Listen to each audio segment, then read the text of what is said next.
ایک بے دی غیبت نہ کیتی کرو۔ اے غیبت کرنا اتنا گناہ ہے، اتنا گناہ ہے۔ اے میں اللہ توڑے کو لو پوچھداں، دسو اے مسلمانو، توڑا ایک پھرا فوت ہویا پیا ہوئے تے ایک بندہ چھری توڑے ہاتھی چا دے وے، ہاں کپ گن پھرا دا چوڑا، کیا دسو تساں اپنے مردے پھرا دا گوشت کھاون واسطے تیار ہو سو یا کوئی نہ؟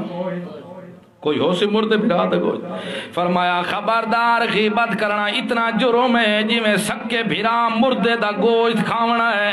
وطوی گوشت کھاونا اتنا جرم نہیں جیرا کنڈ پچھو بے کے تے کسی دی غیبت کرنا اے ودا جرم ہے پیا۔ ایوہب احدکم ان یاکل لحم اخیہ میتۃ فکرہتموہ۔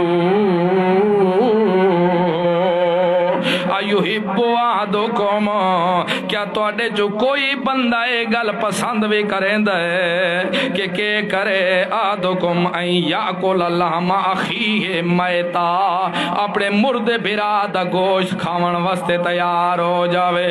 کوئی بندہ گھٹیے جو گھٹیا بھی پسند نہیں کریں دا، اے مومن مردو مومن عورتو خبردار، تسا مومن مرد بھی مومن دی کانڈ پچھے غیبت نہ کیتی کرو، تے مومن عورتاں تسا بھی اپنی بھینی دی کانڈ پچھے غیبتاں نہ کیتیاں کرو۔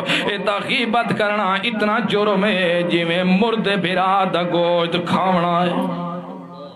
ساڑھے اندر یہ بیماری کوئی نہیں، تو اسا چار رالوے سو تو غیبت کانڈ کٹے سو ہوندی تو ڈا نیکیاں ہو سن، او نہ دیکھ سو جرے ہی کو گناہ کھڑا ہو سی ہوندے والا ویک سو۔ ساڑھے ماں بھیڑیاں چار پانچ کچھاں ہوئے سے تو او پچھو شکوے کرے سے جرے ہومن دے ڈاؤ سے۔ اے اللہ رب العزت ساڑھے معاشرے دی اصلاح کیتی ہے، ساڑھے وجود دی بھی اصلاح کیتی ہے، ساڑھے عزتاں دی بھی اصلاح کیتی ہے۔ تا فرمائے خیال رکھے لا یغتب بعضکم بعضا، ایک بیدی غیبتہ نہ پکوائے، غیبت کھاونا ہی کرنا ہی میں جی میں مردے بھرا دا گوشت کھاونا ہے۔ اللہ دے رسول نبی مقبول صلی اللہ علیہ وسلم کچھ بندہ کو ڈٹھا جرے وہ بیٹھے ہیں ایک بھرا دے پچھو گلاں بیٹھے کریں دے ہیں تے وہ گل بھی کوئی ایو جائیں آئی پئی جیرے وہ حد لگی آئی ہو سکے یا رسول اللہ میرے کو لو جرم ہو گئے تے میں چاندہ تو میں پاک ہو ونیا، کیوں دو شادی شدہ گر عورت تے مرد شادی شدہ ہوئے تے زنا چا کرنا تو ان دی شری جری سزا